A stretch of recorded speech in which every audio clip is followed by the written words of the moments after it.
where and who you are born as is the number one predictor of outcomes above all. And so like when you're born on planet Earth, it's a lottery. But most people don't take the time to consider that because we're born into positions, into different status levels. We find our place in hierarchy. And then depending on where we are born, we have the ability to ascend up because there's more opportunity available, depending on if the society is more egalitarian or more libertarian or what have you.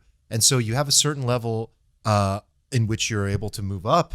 But the real question is a certain number of people get the short end of the stick and suffer for the rest of their lives.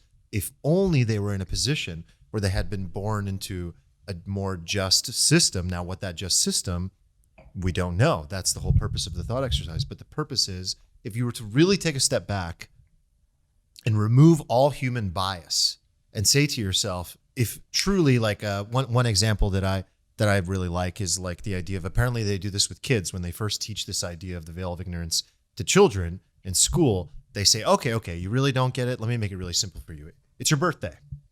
There's a cake. You really want to eat the cake. You get to cut the cake, but you don't get to choose which slice you get. How do you cut the cake?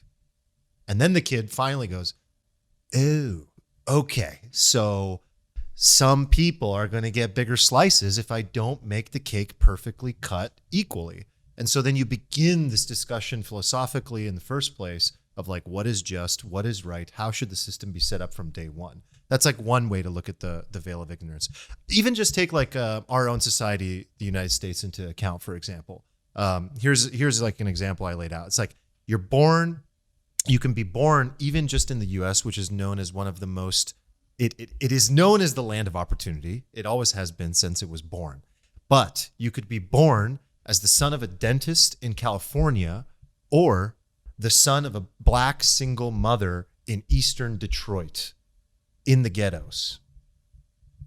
It's pretty much the same. It's like the same lottery system. Can we go back to your cake thing? Because I think that's really good. Let's talk cake. Yeah. So in the system where you cut the cake, it's not inherent that you're the last piece, right? I think like it's like you are randomly kind of get to choose a piece of cake, right? You could be first or last. Like if you cut the cake last, I think the GTO is pretty obvious. You just make all the cake slices the same. But if it's random, I think it's interesting.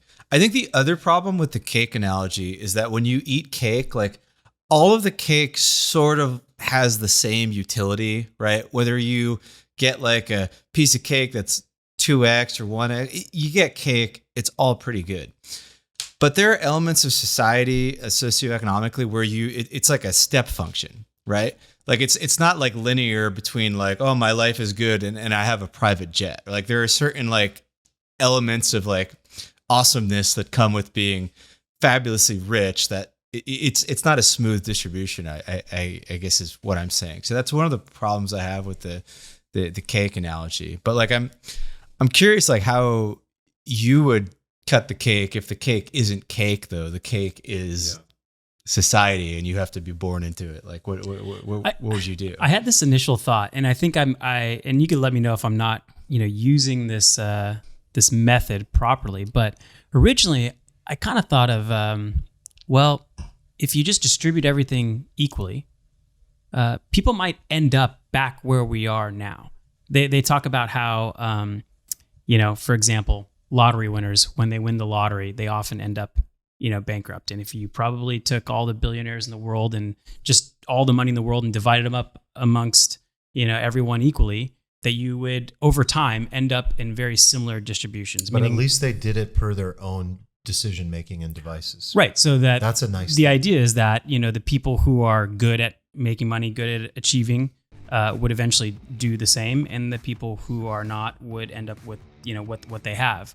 And so... Don't you think there's a huge number of people, though, that are disadvantaged from day one? Well, that's what I was thinking. So I don't think I'm using this methodology correctly. Would we truly end up in the same place?